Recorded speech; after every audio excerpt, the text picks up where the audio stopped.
Hi guys and welcome to current affairs wonder. आज की इस वीडियो में हम लोग ऑलिव बोर्ड के कुछ क्वेश्चंस को डिस्कस करेंगे।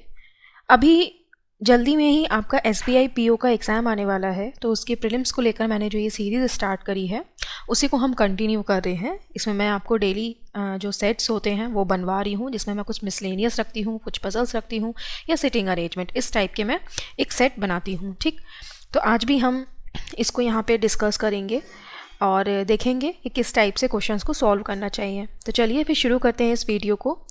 ऑलिव बोर्ड ने कुछ आपको फ्री मॉक्स ही प्रोवाइड करवा रखे हैं, जिसका लिंक आपको कमेंट बॉक्स में मिल जाएगा। वहाँ से जाकर आप लोग जो इनके फ्री मॉक्स हैं उनको अटैम्प्ट कर सकते हैं एंड टेस्ट सीरीज़ को फॉर प्रैक्टिस आप इसको बाई भी कर सकते हैं। इनका पैटर्न जो है वो बिल्कुल एग्जाम पर बेस्ड होता है। ओके, चलिए फिर शुरू करते हैं इस वीडियो को।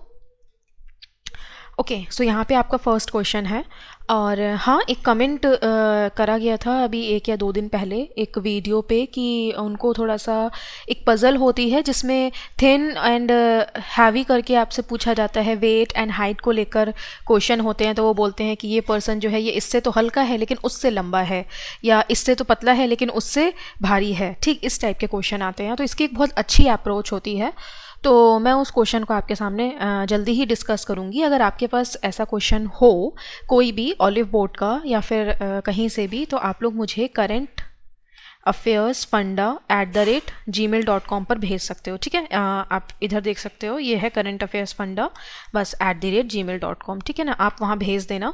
मैं फिर उसको जो भी नेक्स्ट सेट बनेंगे उसमें डिस्कस कर दूंगी। उसकी एक बहुत अच्छी अप्रोच मैं आपको बताऊंगी।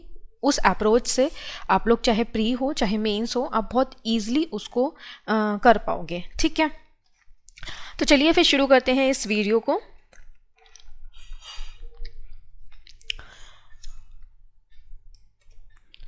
यहाँ पर मैंने बॉक्स या सर्कल वगैरह नहीं बनाए हैं, क्योंकि अभी मैं थोड़ा सा कोशिश करूँगी कि जैसा आपके सामने जो शीट होती है उसी टाइप से मैं आपको यहाँ पर पेन ड्रॉ करके बताऊँगी कि शीट में आपको कैसे चलना होता है। क्योंकि जब हम सेम आपका जैसे एग्ज़ाम में हमें करना होता है उसकी पहले से प्रैक्टिस करके चलेंगे तो हमारे लिए बेहतर रहता है। ठीक, तो यहाँ पर मैं कोशिश करूँगी कि मैं बॉक्सेस वगैरह को ना लूँ, वो सिर्फ उनका यूज़ मैं इसलिए करती हूँ ताकि एक फेयर सॉल्यूशन आपके सामने निकल कर आए, आपको प्रॉब्लम ना हो। लेकिन मैं कोशिश करूँगी कि फेयर सॉल्यूशन मैं आपको ऐसे भी दूँ। ठीक, यहाँ पे ये कह रहे हैं कि 2 persons are sitting in 2 rows, 2 parallel rows such that 4 persons sit in each row. The person of one row which faces south are sitting facing the persons of another row which faces north.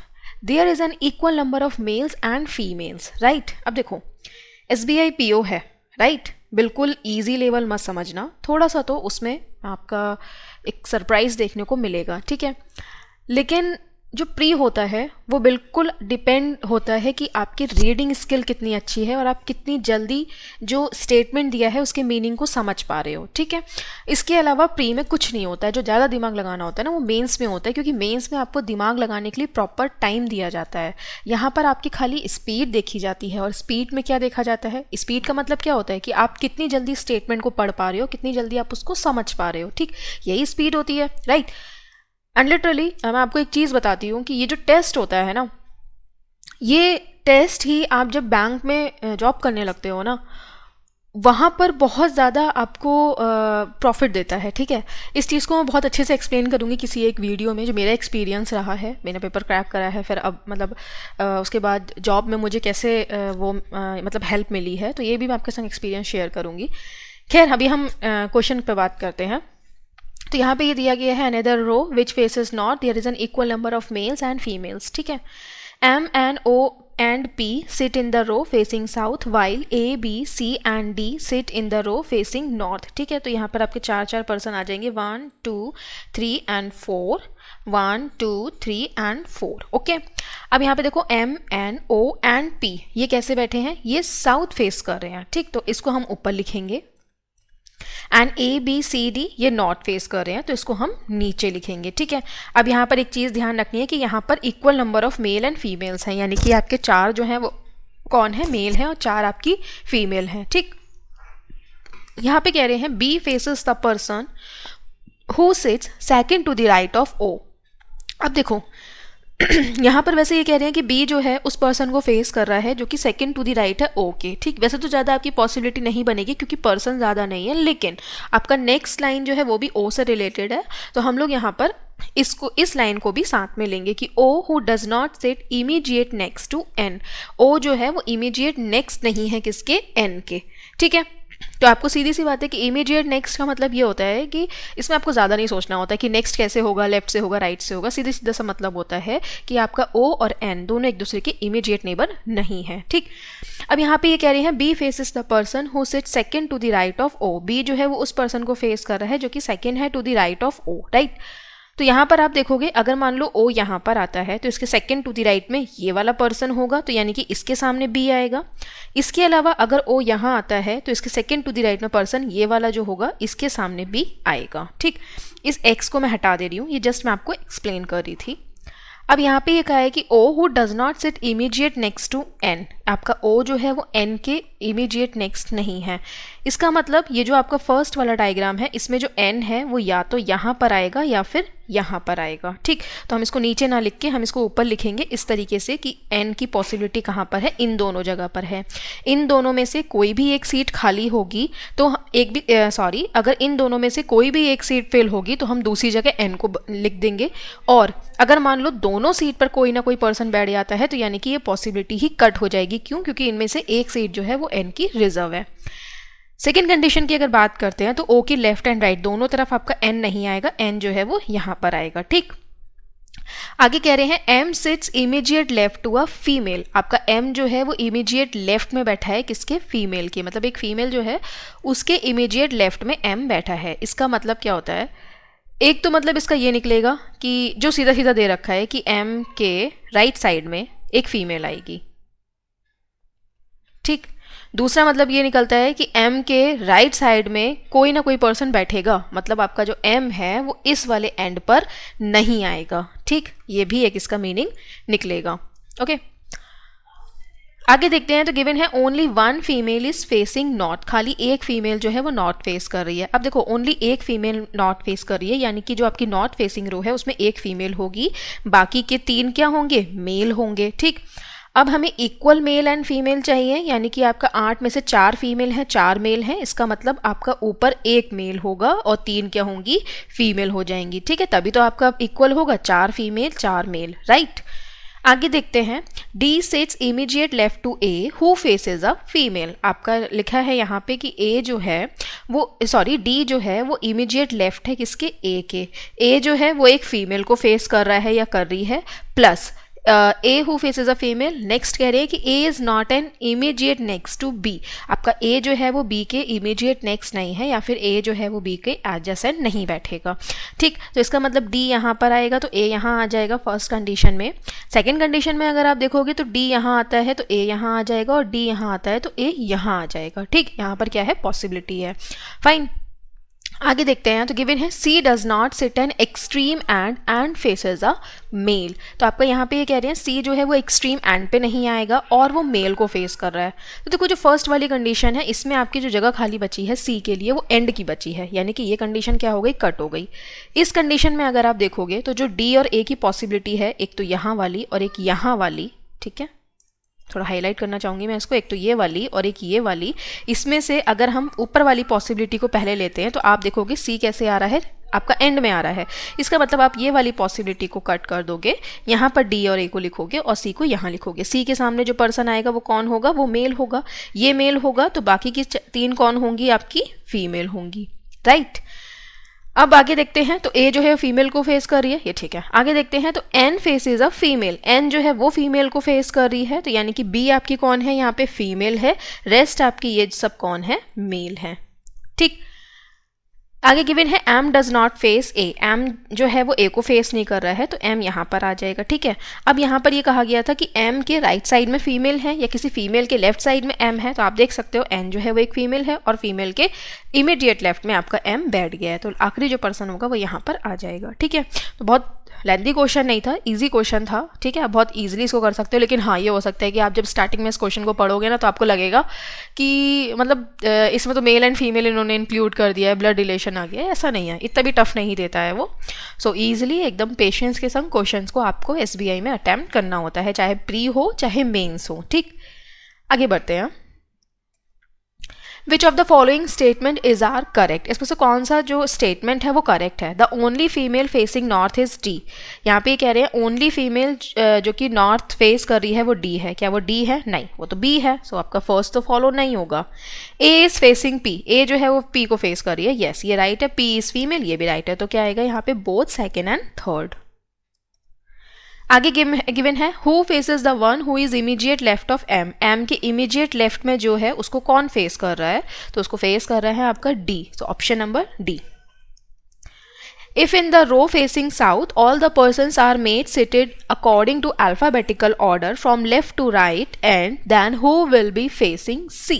तो यहाँ पे ये कह रहे हैं कि if in row facing south, ठीक है, अगर आपकी जो row facing south है उसमें सारे पर्सन जो है वो according to alphabetical order from left to right hand. ठीक है, अब देखो अकॉर्डिंग टू लेफ्ट, यहाँ पे अकॉर्डिंग टू अल्फ़ाबेटिकल ऑर्डर बोल रहे हैं और लेफ्ट टू राइट बोल रहे हैं, तो हम लोग लेफ्ट टू राइट इसी तरीके से चलेंगे। ठीक है, एंड इनको अल्फ़ाबेटिकल ऑर्डर के अकॉर्डिंग रखना है। तो क्या आएगा? M, N, O and P। तो यहाँ पर C को कौन फेस कर रहा है? तो C को फेस कर रहा है यहाँ पे N and who is a female. तो ऑप्शन नंबर B आएगा। ठीक, एक चीज़ और, जैसे कि यहाँ पर इन्होंने ये बोला कि all the person made seated according to alphabetical order from left to right end. ठीक है, एंड अकॉर्डिंग टू, अगर यहाँ पे लेफ्ट टू राइट एंड के आगे एक लाइन और जोड़ देते कि आपको जो लेफ्ट और राइट एंड जो आपको काउंट करना है वो आपको फेसिंग साउथ यानी कि साउथ फेसिंग के अकॉर्डिंग देखना है। ठीक, तो आप लेफ्ट टू राइट इस तरीके से चलते।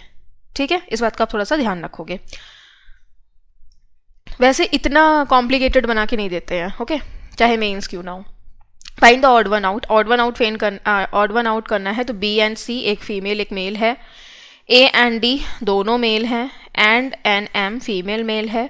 P O दोनों फीमेल हैं। नहीं, यानी कि ये तो कुछ और चल रहा है। तो मेरे ख्याल से ये एडजेसेंट ले रहे हैं C और D। C एंड D भी आपका आसपास है। नहीं, देखो इन्होंने क्या लिया है, ये इन्होंने लास्ट के लिया, ये भी लास्ट का लिया, ये भी लास्ट का लिया, ये भी लास्ट का लिया। C और D जो है वो बीच के हैं। ठीक, मतलब वैसे इन्होंने कैसे लिया है कि एक आपका एंड वाला पर्सन, एक बीच वाला, एक एंड वाला उसके नेक्स्ट वाला, एक एंड वाला उसके नेक्स्ट वाला, एक एंड वाला उसके नेक्स्ट वाला। लेकिन C एंड D ऐसे हैं जिसमें कोई भी एंड का पर्सन नहीं है। ठीक, how many females are sitting an extreme end? So 1 2 3, okay, 3 females. Option number D। Next question देखते हैं, ब्लड रिलेशन। ठीक है, बहुत सारे लोगों को प्रॉब्लम होती है लेकिन नहीं होनी चाहिए। मैंने ब्लड रिलेशन इतना पढ़ाया है कि आपको बिल्कुल भी ब्लड रिलेशन से रिलेटेड तो प्रॉब्लम होनी ही नहीं चाहिए। छोटी से लेकर मैंने बड़ी से बड़ी चीज़ यहाँ पर आप लोगों को एक्सप्लेन करी है। छोटी सी जो लाइन वाले क्वेश्चंस होते हैं ब्लड रिलेशन के, मैंने उनको पढ़ाया है। उसके बाद फिर मैंने उनको सिटिंग अरेंजमेंट में जब पजल आती है उनको कैसे सॉल्व करना होता है, मैंने वो तक आपको सिखाया है। तो आपको यहाँ पढ़ने के बाद तो ये नहीं बोलना चाहिए कि ब्लड रिलेशन में प्रॉब्लम हो रही है। ओके, देखते हैं यहाँ पे, in a family of 10 members की फैमिली में it is known that either both और none of the parents of each person is alive. Right, या तो आपके दोनों पेरेंट्स होंगे या फिर कोई भी नहीं होगा। सीधी सी बात है कि जितने भी पर्सन के आपके चिल्ड्रन दिखाए जाएंगे या चाइल्ड दिखाया जाएगा उसमें हस्बैंड एंड वाइफ दोनों दिखाया जाएगा, लाइक फादर एंड मदर दोनों दिखाया जाएंगे। ओके, गिवन है M has 3 children, among them E is the only daughter. M की क्या है? 3 चिल्ड्रन है, जिसमें से E जो है वो ओनली डॉटर है। राइट, तो M के 3 चिल्ड्रन हैं आपके 1 2 एंड 3, और M के 3 चिल्ड्रन हैं। इसका मतलब ये है कि आपकी M की यहाँ पर कौन हो गई? या तो वाइफ होगी या फिर हस्बैंड, कोई ना कोई होगा। ठीक, and among them E is the only daughter. E जो है वो ओनली डॉटर है, यानी कि रेस्ट आपके जो 2 पर्सन होंगे वो क्या होंगे यहाँ पर? मेल होंगे। Okay, L is the only son of H who is married to X. So L is the only son of H who is married to X. Like, अच्छा, अब इन्होंने क्या कहा है कि L जो है वो ओनली सन है, यानी कि अब जो अगर दूसरा चाइल्ड होगा X और H का तो वो क्या होगा? L की सिस्टर होगी या फिर वो फीमेल होगी। ठीक, डॉटर होगी। P who is the only brother of H is not married. So P जो है वो ओनली ब्रदर है किसका? H का। ठीक, और ये मैरिड नहीं है। Right, then B is the father of S who is the nephew of H. तो यहाँ पे कह रहे हैं बी जो है वो फादर हैं किसके, एस के, जो कि नेफ्यू हैं एच के। ठीक, तो इसको हम लिख लेते हैं कि बी, अच्छा एच के नेफ्यू कैसे हो सकते हैं, देखो एच के नेफ्यू ऐसे हो सकते हैं कि देखो एच में एच की जो सिस्टर है या एच का जो ब्रदर है उसका चाइल्ड जो है वो कौन होगा, बी होगा, राइट। अब देखो जो पी दिखाया है इसका ब्रदर, ये तो अनमैरिड है, तो यहाँ हो सकता है कि एक पर्सन और हो, यानी कि पी का या तो कोई भाई या फिर कोई बहन हो जिसमें आपका B is the father of S, who is the nephew of H. तो बी जो है वो फादर होंगे, तो बी जो है वो यहाँ पर आए। इसके अलावा who is the nephew of H, यानी कि एस जो है वो कौन हो जाएगा, नेफ्यू हो जाएगा एच का। ठीक, तो यहाँ पर क्या हो सकता है कि आपका जो बी है वो कौन हो, पी का भाई हो या फिर बहन हो, लेकिन एक पॉसिबिलिटी यहाँ पर और हो सकती है। ठीक, वो पॉसिबिलिटी क्या हो सकती है, देखो वो पॉसिबिलिटी ये हो सकती है कि बी यहाँ पे ना आए, ठीक है, यहाँ पर जो है वो कोई और पर्सन हो और बी जो है उसका हस्बैंड या फिर उसका कौन हो, हस्बैंड हो, यहाँ पर ये पॉसिबिलिटी भी हो सकती है। ठीक, तो अभी हम क्या दिखा रहे हैं, हम एच से रिलेटेड खाली दिखा देंगे एस को कि एस जो है वो नेफ्यू है, और इसको हम अलग रखेंगे कि बी जो है वो एस का फादर है। ओके, आगे गिवन है U who is the only sister of Y is married to M. तो यहाँ पे कह रहे हैं यू जो कि ओनली सिस्टर है वाई की इज़ मैरिड टू एम, उसकी शादी किससे हुई है, एम से हुई है। तो यहाँ पर आप देखोगे कि U is the only sister of Y, U जो है वो ओनली सिस्टर है वाई की, इज़ मैरिड टू एम। तो यहाँ पर आपका यू आ जाएगा, तो ये कौन है, ये मैरिड हो जाएगी एम के संग, और यहाँ पर आपका वाई आ जाएगी। ठीक है, अब वाई के बारे में हम कुछ कह नहीं सकते कि ये मेल है या फिर फीमेल है। अब ये कौन है, फीमेल है, तो ये कौन हो जाएगा, ये हो जाएगा male, right. In a family of 10 members, यहाँ पर टोटल 10 मेंबर्स है, तो आप देखोगे 1 2 3 4 5 एंड 6 तो ये हो गए। ठीक, बाकी 7 8 9 ये चल रहे हैं, यानी कहीं ना कहीं आपको इसमें इसको ऐड करना है। तो कैसे ऐड करोगे, देखो सीधा सीधा दिखाई दे रहा है कि आपका जो ये वाला पार्ट है वो इसमें ऐड होगा। ठीक है, तो इसमें ऐड होगा, तो कैसे ऐड होगा देखते हैं। देखो यहाँ पर इसके दोनों सन दिखाए जाएंगे, तो दोनों सन कौन कौन से हो सकते हैं, देखो यहाँ पर हमें एच और पी दिखाया गया है। ठीक, एच एंड पी दिखाया गया है, प्लस उसकी एक ब्रदर एंड सिस्टर यहाँ पर दिखाई गई है, यानी कि 3 भाई बहन यहाँ दिखाए गए हैं, और 3 भाई बहन हमें यहाँ भी दिख रहे हैं। तो हम ऑब्वियसली इसमें इसको ऐड करेंगे। ठीक, इसमें इसको ऐड करेंगे तो हम एच को लिख देंगे, या फिर पी को यहाँ पे लिख दो और एच को यहाँ लिख देंगे। ठीक, क्योंकि एच के संग हमें इसकी कौन दिखानी है, वाइफ भी दिखानी है, जिसके पास क्या आ जाएगा, एल आ जाएगा। ठीक, अब यहाँ पर जो दिखाया गया था कि पी का यहाँ पर एच या फिर पी का यहाँ पर कोई भाई या फिर बहन है जिसका आपका सन जो है वो कौन है, एस है। ठीक, तो यहाँ पर वो जो भाई और बहन है वो कौन होगी, यहाँ पर क्या हम आगे पर्सन को बढ़ा सकते हैं, देखो 1 2 3 4 5 6 7 और 8 ऑलरेडी हो चुके हैं। ठीक है, अगर मान लो मैं यहाँ पर कोई भाई बहन दिखाती हूँ इसका, ठीक है, या फिर एक्स का या फिर एच का कोई भाई बहन दिखाती हूँ, तो फिर उसका हस्बैंड दिखाना पड़ेगा, फिर उसका चाइल्ड दिखाना पड़ेगा, तो ऐसे तो 3 पर्सन बढ़ जाएंगे। ठीक, तो यहाँ पर आप सीधा सीधा समझ पा रहे होगे कि ये जो पर्सन है, ये भाई जो बहन है वो कौन है, ई है। ठीक, और ई का सन जो है वो कौन है यहाँ पे, ई का सन जो है वो कौन है यहाँ पे, एस है, और एस का फादर जो है वो कौन है, बी है। ठीक, तो बी आ जाएगा यहाँ पे। ठीक, एच का नेफ्यू हो गया एस, राइट, एंड यहाँ पे 1 2 3 4 5 6 7 8 9 एंड 10, यहाँ पर 10 पर्सन भी आ गए। ठीक है, तो ये बनेगा इसका सॉल्यूशन। वाई के बारे में हमें पता नहीं चलेगा कि ही इज़ अ मेल और she is a female, because यहाँ पे इन्होंने कुछ ऐसा कहा नहीं है कि आपका इक्वल मेल फीमेल है या कोई रेशियो है, ऐसा कुछ दिया नहीं है, तो इसके बारे में हमें पता नहीं चलेगा। ठीक, अच्छा ये बहुत अच्छी चीज़ थी जिसमें आप कंफ्यूज होते कि B is the father of S and S is nephew of H. तो इसमें क्या करेंगे ना, ज़्यादातर लोग क्या करेंगे, यही सोचेंगे कि एच का जो है भाई या फिर बहन जो है वो बी होगा और उसका जो सन है वो एस होगा। वो इतना दिमाग नहीं लगाएंगे कि बी जो है वो हस्बैंड भी हो सकता है एच की भाई या फिर बहन का, मतलब स्पाउस भी हो सकता है। ठीक, हस्बैंड नहीं, स्पाउस भी हो सकता है। ठीक, तो ये बहुत ही अच्छा पॉइंट यहाँ पर था, इसमें थोड़ा सा आपको दिमाग लगाना पड़ेगा। Okay, find the odd one among the following.